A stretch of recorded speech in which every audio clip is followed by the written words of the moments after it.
llora. Tiene un momento de dolor porque él sabía y conocía qué es lo que iba a acontecer sobre esa ciudad.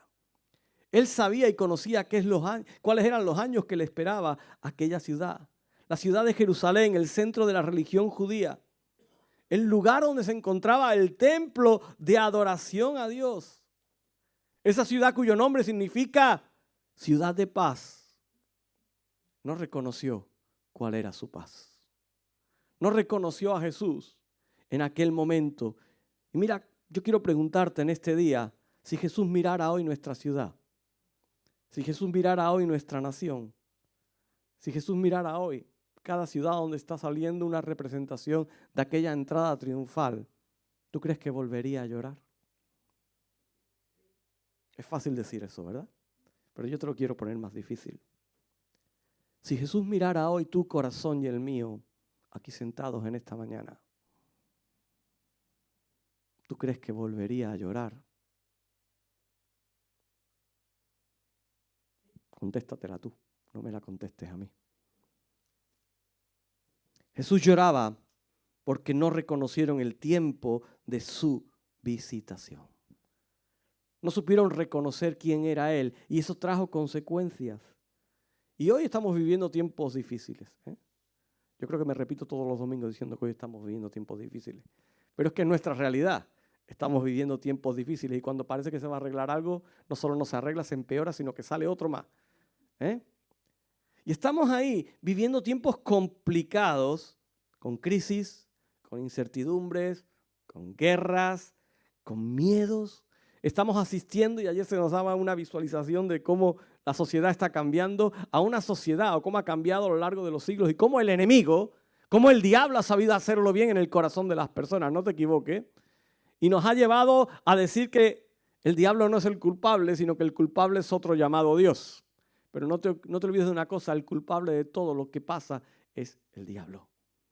El culpable de lo que está pasando en este mundo es el diablo. Engañando al ser humano como empezó a hacerlo hace ya muchos años.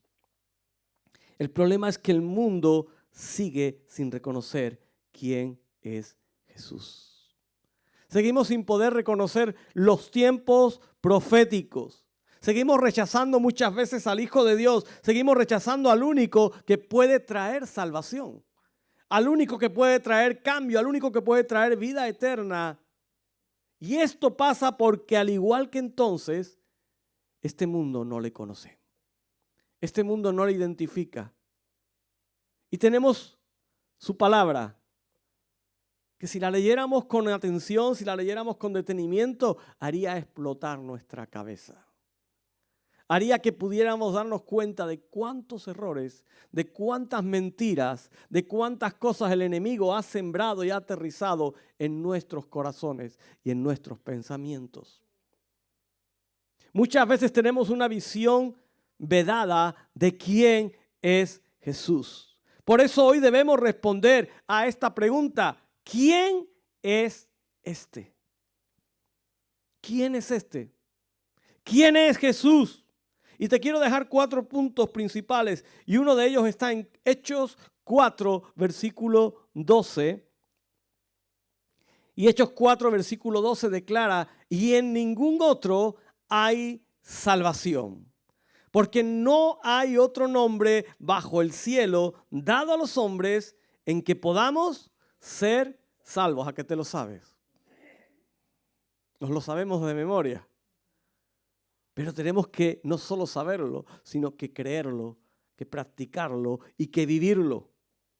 Lo primero que podemos destacar acerca de ese Jesús que aquel día entró por Jerusalén como si fuera un rey, al que reconocían como un profeta, al que reconocían como un maestro, al que admiraban como alguien que había obrado milagros, pero al cual no veían como ese Hijo de Dios, ese Dios hecho hombre, el cual venía para cambiar la realidad del ser humano. Él es el Salvador del mundo, punto 1. Mira, Jesús no era una opción más. Jesús no era un profeta más en la lista de profetas del pueblo de Israel. Jesús no era un religioso más o un maestro más. Él es el único Salvador. Jesús no es una alternativa como nos hacen creer las religiones del mundo o todas las ramas que han salido de la filosofía. Él es el único Salvador. Y el mundo trata de ofrecer soluciones, pero quiero decirte, ninguna solución de la que el mundo trae te puede salvar. Ninguna solución de la que el mundo pone delante de ti va a salvar tu vida, porque fuera de Él, fuera de Jesús, fuera de Cristo, fuera del sacrificio de Jesús en la cruz, no hay salvación. La palabra de Dios es clara. En ningún otro. En ningún otro. Mira, en el mundo podrá haber muchas creencias y ayer nos daban un repaso por muchas de ellas. Podrá haber un montón de teología, podrá haber un montón de formas de vida. Las personas podrán tener muchos dioses. Es más, vivimos en una ciudad que tiene una historia de deidades bastante fuerte. Y si no sabes cuáles son, habla un día con Julio y te llevará al museo y te va a hacer un recorrido por ahí.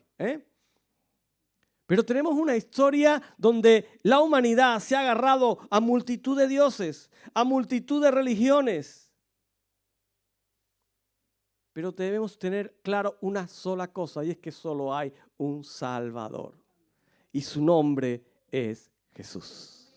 Si hoy te estás preguntando quién es este, la primera respuesta a esa pregunta es: este es el Salvador del mundo. Jesús es el Salvador del mundo. No es uno de los salvadores, no es uno de la lista, sino que es el único. Lo segundo, Juan 10:9. Vente conmigo ahí a Juan capítulo 10, versículo 9, y versículo que conocéis seguro. Ahora cuando empecemos a leerlo. Dice: yo soy la puerta. El que por mí entrare será salvo, y entrará y saldrá y hallará pastos. ¿Qué dice? ¿Qué es Jesús? ¿Quién es Jesús? Él es la única puerta. Él es la única puerta.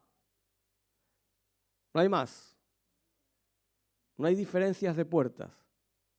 ¿Cuántos recordáis una serie humorística que se llamaba Humor Amarillo? Creo que luego le cambiaron el nombre al castillo de Takechi o de Takachi, algo así.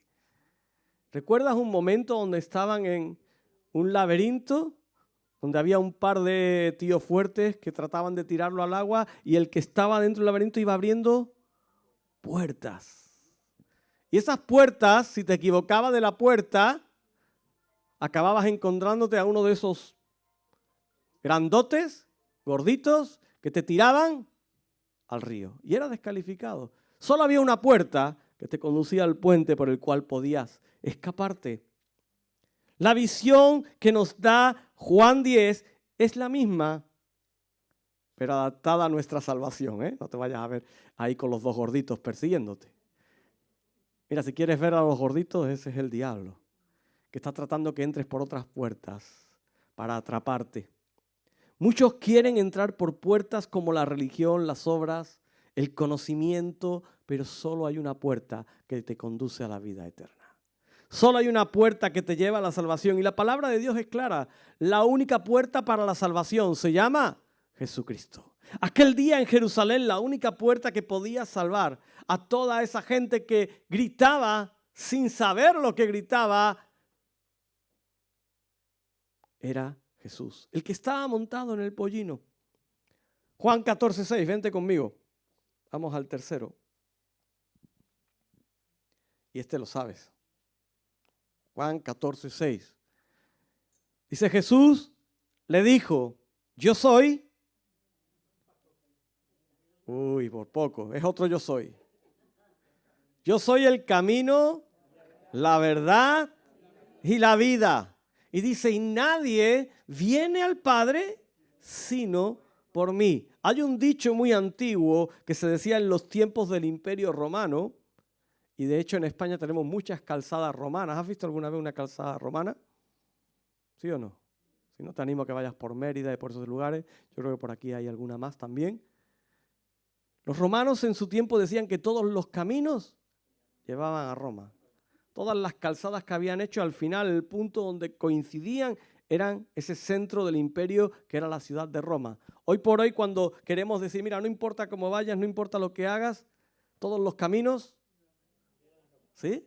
Y cuando hablamos de la salvación o de la vida eterna o de las religiones, decimos, no importa lo que hagas, cree lo que quieras, practica como quieras, vive como quieras, porque todos los caminos llegan a Roma. Pero yo quiero decirte que no todos los caminos llevan a Roma.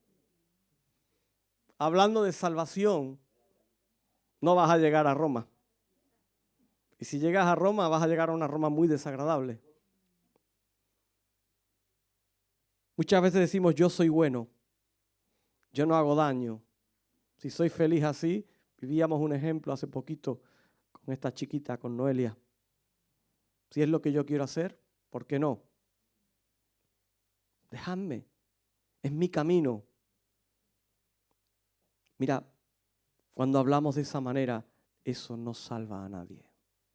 ¿Cuántas veces hemos estado en una conversación y por no ser luz, por no ser sal, por no entrar en confrontación?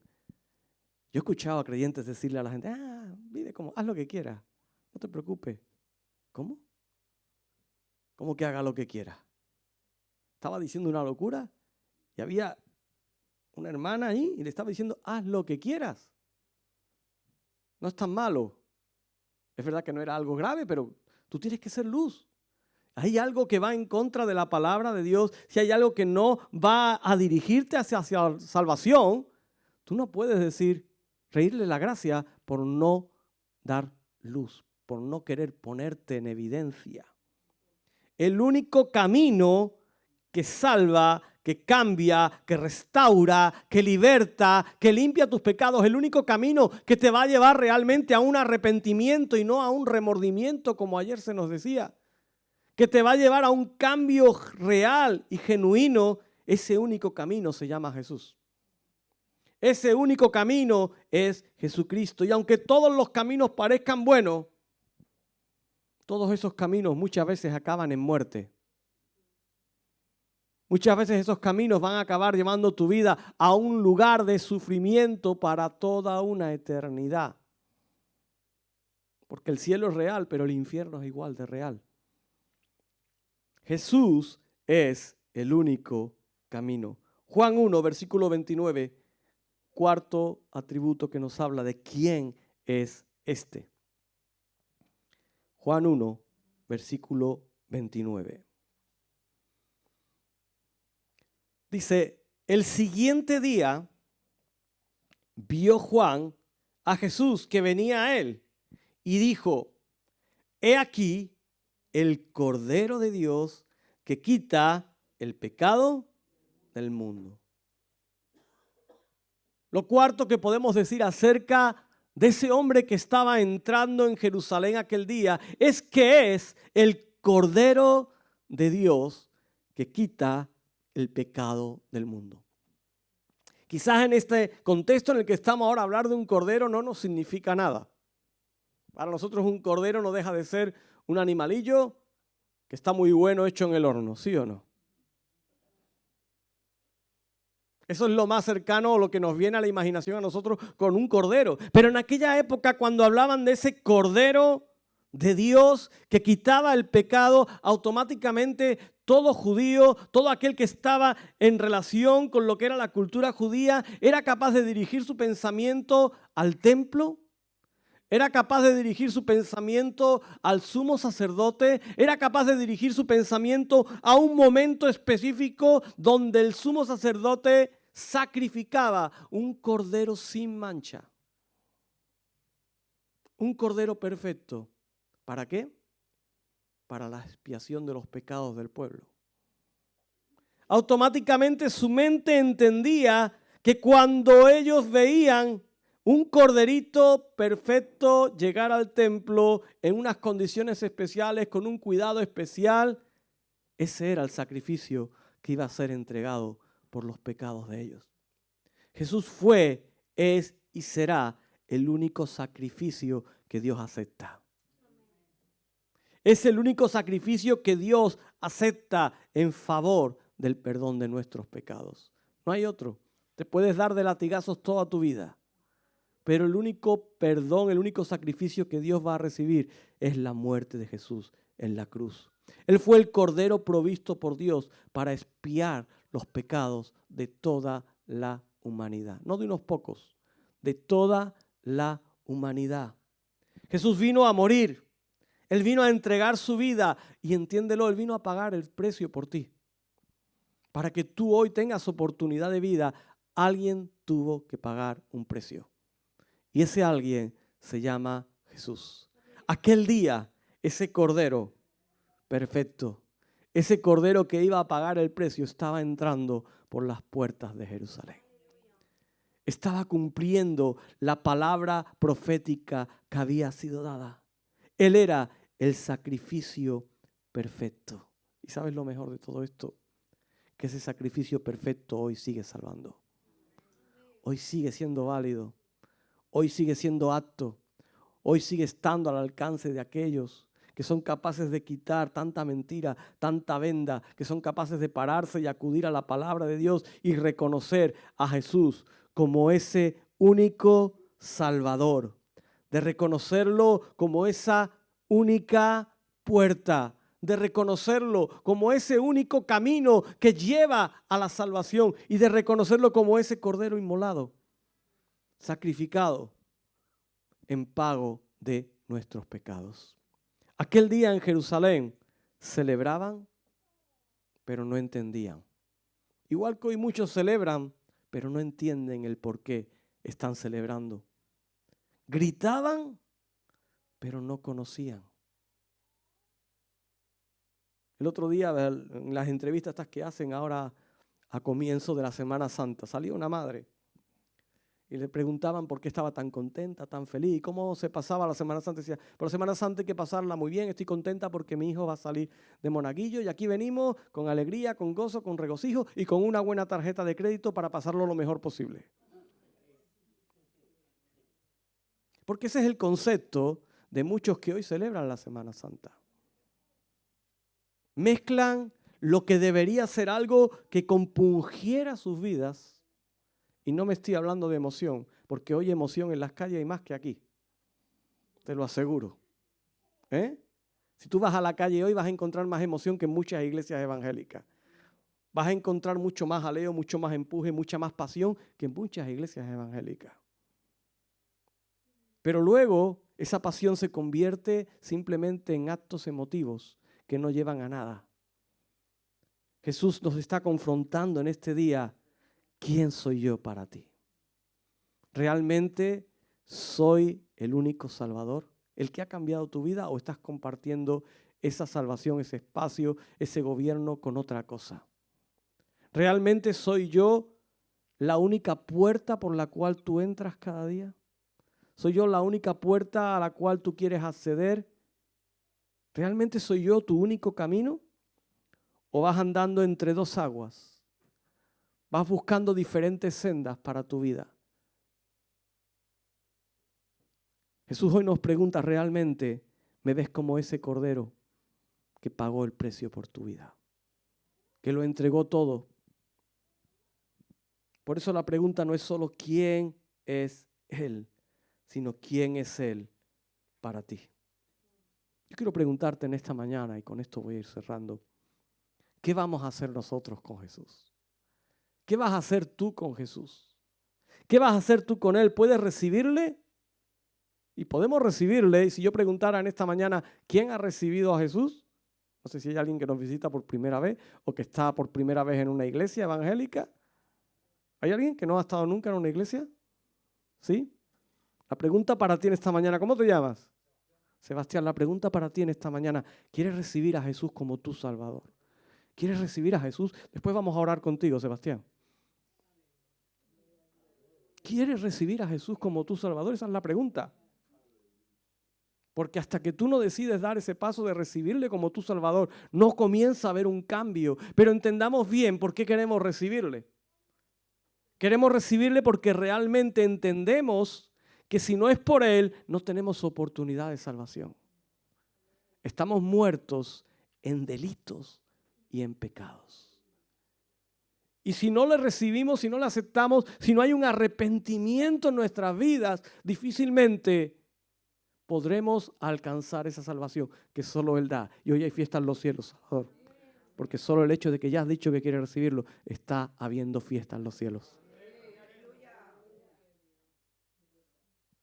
Pero tú que lo has recibido hace tiempo, realmente, ¿cómo lo recibiste?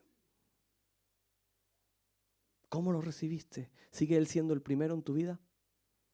¿Sigue siendo el primero en tu corazón? Hoy es el día de reconocerlo, de rendirnos, de aceptarlo. Y si entendemos que Jesús es nuestro Salvador, que es la única puerta, que es el único camino, que es el Cordero de Dios, ¿sabes?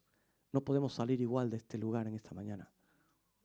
No podemos salir igual, no podemos salir por esas puertas después y seguir viviendo a la misma manera que vivíamos. No podemos seguir hablando de la misma forma, no podemos seguir comportándonos de la misma forma, no podemos seguir escondiéndonos.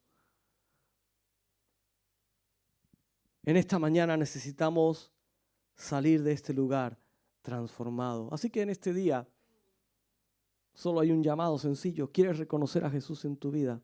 ¿Quieres rendirte a Él? ¿Quieres decir, Señor, tú eres mi Salvador? Yo te animo a que en tu corazón hoy propongas esa decisión.